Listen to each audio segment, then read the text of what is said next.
In the opening scene, we see Spain descending into chaos as a severe crisis grips Europe, leading to shortages of basic necessities. As a result of a tyrannical government, the regime called Not Enough for All takes place. In order to cope with this crisis, the government initiates a deadly measure: extermination of the elderly at first, and eventually pregnant women and children. Some nations, such as Ireland, Iceland, and Norway, stand against this brutality, so many people are trying to escape to those lands. However, doing this legally is almost impossible, prompting people to resort to illegal means. Among many people, we are introduced to a married couple, Nico and Mia, who are trying to leave Spain via illegal means. They bribe a human trafficker to smuggle them to a local harbor for escape. The couple then makes their way through shipping containers, hiding from the authorities and their monitoring helicopters. Along the way, they come across another smuggler who demands more money. The couple is already offered all of their money, so they are forced to sacrifice their wedding rings. Following this, they are allowed to board a truck's container that will transport them to the port. Nico's plan is to escape to Ireland by being transported on a cargo ship. Once inside the truck, they find themselves among other desperate people, including pregnant women like Mia and other families with children. However, no one talks to one another as they are consumed by their own concerns. During this, Nico presents Mia with a chocolate, urging her to save it for later to celebrate their rescue. "It'll melt, you dumbass," says Mia. Through their conversation, we learn that the couple had tragically lost their firstborn daughter as she was shot by the military. In the morning, the truck abruptly stops and a crowd of people forcibly enter. As the truck gets overloaded, the smugglers order the people split in half and get on another truck. When the people resist, they threaten them with guns and force them out. Sadly, Nico and Mia get separated in this process as he is loaded onto another truck container. Scared, Mia immediately contacts her husband via phone, and Nico tells her not to worry. He assures her that they'll reunite later because the trucks are going towards the same destination. The truck then drives through the streets where people are protesting against the violence. Mia peeps through a hole in the container and witnesses the authorities mercilessly killing the rioters and taking the women and children away. After some time, the truck stops at a military checkpoint, and the officers instruct the driver to open the container. The driver nervously complies, allowing the officers to investigate. At first, they only find some boxes inside the container, as the escapees are all hiding behind a false wall. However, the leader notices that the container appears larger from outside and concludes that there's a secret compartment. Believing that the fugitives are hiding inside, he instructs them to come out or face dire consequences. Fearing imminent danger, Mia hastily climbs up to a tall wooden crate and hides herself, while other women reluctantly open the door. Moments later, the officers open fire, killing the entire group. Mia clenches her mouth, trying hard not to make any sound. After this, the soldiers clean up the container and release the truck. Mia then instantly sends a voice message to Nico, warning him that his truck is going to be checked next. A while later, Mia's container is loaded onto a ship. Upon learning that she's arrived at the port, she tries to contact her husband but fails to reach him. Hence, she decides to take some rest and eventually falls asleep. Hours later, Mia is awakened by sudden jolts. Peering through a hole, she sees the sailors in a state of chaos as the ship goes through a huge sea storm. Mia cries out for help, begging to be released, but no one can hear her. The container continues to shake, causing her to fall numerous times. At one point, a strong jolt causes her to hit her head, rendering her unconscious. Sometime later, Mia wakes up, only to discover water seeping into the container through holes. In a perplexed state, she looks through a hole and witnesses the other containers slowly sinking into the water. Panicked, she desperately attempts to call Nico, but her phone is now damaged. Just then, she finds a bag left behind by a fellow traveler, which contains a working phone. However, she doesn't know the passcode to make a call. Seeing the water flowing inside through the holes, she searches through the crates in hopes of finding a solution. The crates hold various items, such as plastic boxes, earphones, flat-screen TVs, vodka, and more. She also finds hoodies and puts one on. Upon further inspection, she comes across some yellow tape, which she uses to seal the holes. Shortly after, Mia is going through her photo diary when she hears screaming voices from outside. Looking through the hole, she witnesses Nico's container sinking. This deeply frightens her, and she screams her husband's name repeatedly. She also inserts her SIM card into the working phone, but the call doesn't go through. Overcome with grief, Mia breaks down in tears as she watches the container sink. While she's mourning her husband's death, Mia stumbles upon a penknife and contemplates doing the unthinkable. But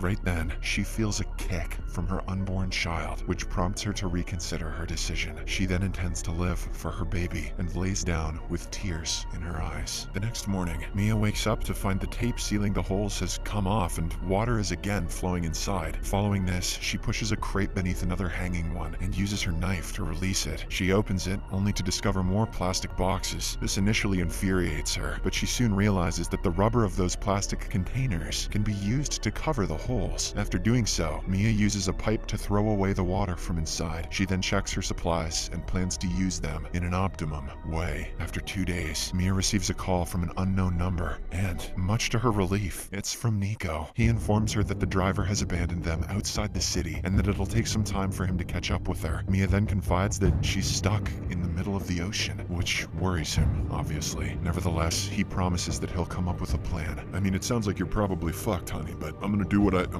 we'll see. That night, the container goes through another storm, making it difficult for Mia to maintain her balance. To worsen the situation, she begins to experience labor pains. As the water shakes the container, Mia's pain continues to rise. She tries to call her husband, but the phone slips from her hand. With no other choice, she takes off her clothes, holds onto the container ropes, and eventually gives birth to a baby girl. Following this, Mia carries her baby and gets in a crate, waiting for the storm to pass. If that baby survives, it'll grow up to become Thor. The following morning, Mia cleans up the space and uses the hoodies as diapers for her baby. She tries to care for her child as best she can, but the infant refuses to eat and continues to cry. In the midst of this, Mia hears a squeaking sound and has an idea. She uses a drilling machine to create holes in the ceiling, hoping to make an opening. However, the noise only makes the baby cry, prompting her to stop. That evening, her breasts finally begin to locate. What? And she feeds her child before putting her to sleep. At night, she gets overwhelmed by hunger, and as a result, she ends up finishing all the food she has. In the morning, she continues drilling the ceiling. Mia is about to finish when, unfortunately, the machine's battery dies. She then proceeds to cut it using the penknife. However, she can't carry on for much longer, as the exhaustion overcomes her. Inside the container, it's very hot, and there's limited air to breathe. Due to this, she wets the cloth with the seawater and helps her child with heat. As the time passes, the situation only worsens because Mia now has nothing to eat. When hunger becomes unbearable, she decides to eat her own placenta. Oh my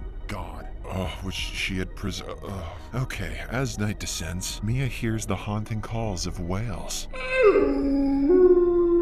She tries to remain silent, but when a whale collides with the container, she tumbles, frightening the baby and causing her to cry. In an effort to ward off the whale, Mia strikes the container wall with a wooden panel, making loud noises. It's her 6th day in the container, and Mia again continues to work on creating an opening in the ceiling. Unfortunately, her only tool, the penknife, also breaks. Furthermore, her phone is still not working, and the clean drinking water also runs out. To quench her thirst, she begins licking water drops from the ceiling, but it's clearly not enough. Later, Mia begins to experience hallucinations. Too bad she didn't know that placenta is all the rage with hippie teens these days. She sees her elder daughter accusing her for abandoning her, but Nico also appears and assures Mia that it's not her fault. A short while later, Mia snaps out from her semi-conscious state and notices that it's raining. She quickly arranges some plastic boxes to collect the water and also sips some to quench her thirst. After this, Mia uses the crate ropes to pull away a piece of the container's metal, finally revealing the sky above. She then makes her way out of the container and breathes in the fresh air. She also brings her daughter outside, allowing the baby to enjoy some freshness as well. However, the troubling thing is that there is an endless sea on all sides, with no land in sight. Shortly after, Mia changes her baby's diaper and throws the dirty one in the water, littering. Come on. This attracts some fish, which gives her hopes of obtaining food. Mia then constructs a makeshift tool and tries to catch the fish, but sadly, her efforts are in vain, as she's unable to hit any of them. After multiple attempts, she finally gives up. At that moment, she spots an airplane passing overhead. Reacting swiftly, she hurries down the container and grasps a piece of a TV screen to reflect the sunlight. But, being in a hurry, she ends up injuring her leg on the sharp edge of the hatch. To make matters worse, the airplane also leaves, without noticing her. In the next scene, Mia gets down on the container and uses TV wires and metal pieces to stitch up her wound. The process is so painful that she falls unconscious at times, but she somehow manages to complete it. During the nighttime, she begins weaving together the earphone wires. By morning, she successfully makes a fishing net, which she then uses to catch fish. After a long time of hunger, Mia finally enjoys the raw fish. From that day onward, she catches fish and stores them in plastic boxes for her timely meals. Apart from all this, she also writes SOS notes, keeps them in plastic boxes, and releases them into the sea, hoping that someone will see them. One night, Mia shows some family pictures to her daughter and names her Noah. After talking to the baby for a while, both of them fall asleep. At midnight, Mia awakens to the sound of something that's hitting the container. She carries the baby and slowly climbs up, only to discover that it's a plastic box. It's always a plastic box in this movie. At the same time, she receives a call from Nico, and she's delighted to hear his voice. But unfortunately, he has bad news. He says that he tried to steal a boat to escape, but he was spotted by the soldiers and got shot. He is currently hiding in a container and losing a lot of blood. Nico apologizes to Mia, saying that he won't be able to make it and that she has to fight for herself and their baby. Mia